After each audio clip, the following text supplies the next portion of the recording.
सावन का एक एक दिन जैसे शिव की भक्ति में डूबा हुआ कोई सपना हो।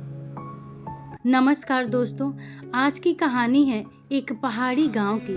बहुत छोटा सा गांव था जहां न तो बिजली थी न ही स्कूल था, लेकिन एक छोटा सा प्राचीन शिव मंदिर जरूर था।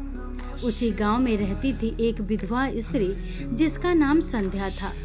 उसकी उम्र कोई 30 साल रही होगी, लेकिन माथे पर हमेशा भस्म, गले में रुद्राक्ष और होठों पर हर हर महादेव रहता था। उसका कोई नहीं था। पति की मृत्यु एक दुर्घटना में हुई थी और कोई संतान भी नहीं थी, लेकिन वो कहती थी, मुझे सब मिल गया।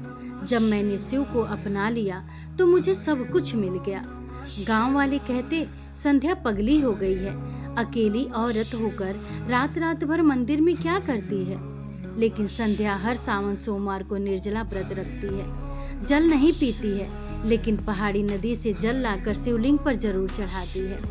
सावन की एक सोमवारी को तेज बारिश हो रही थी। पहाड़ों से नदियां उफान पर थी। रास्ते कट चुके थे।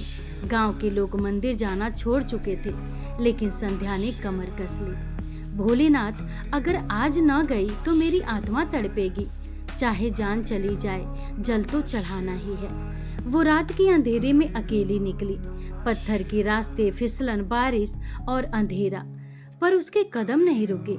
एक हाथ में जल का कलश, दूसरे में दीपक।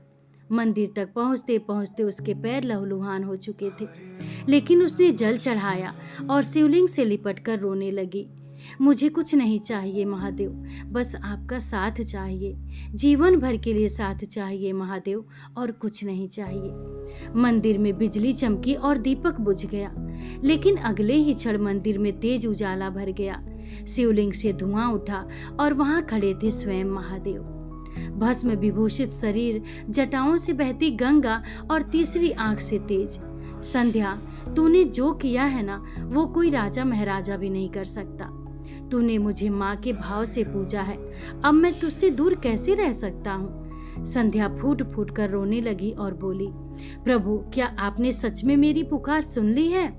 महादेव ने मुस्कुराकर अपना त्रिशूल आशीर्वाद में आगे किया। अब तुझे कोई दुख नहीं छू सकेगा।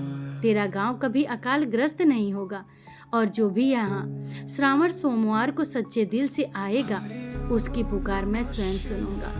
अगले दिन गांव वाले जब मंदिर पहुंचे तो देखा, मंदिर में शिवलिंग की भांति एक नई मूर्ति स्थापित थी, एक औरत की, जो शिव के चरणों में झुकी हुई है। उस दिन से गांव का नाम हो गया श्रद्धावन और मंदिर का नाम संध्या धाम। गांव वाले कहते हैं, आज भी हर सावन में उस मंदिर के शिवलिंग पर संध्या की तरह एक दीपक अपने आप जलता है, बिना किसी बाती और बिना किसी तेल के।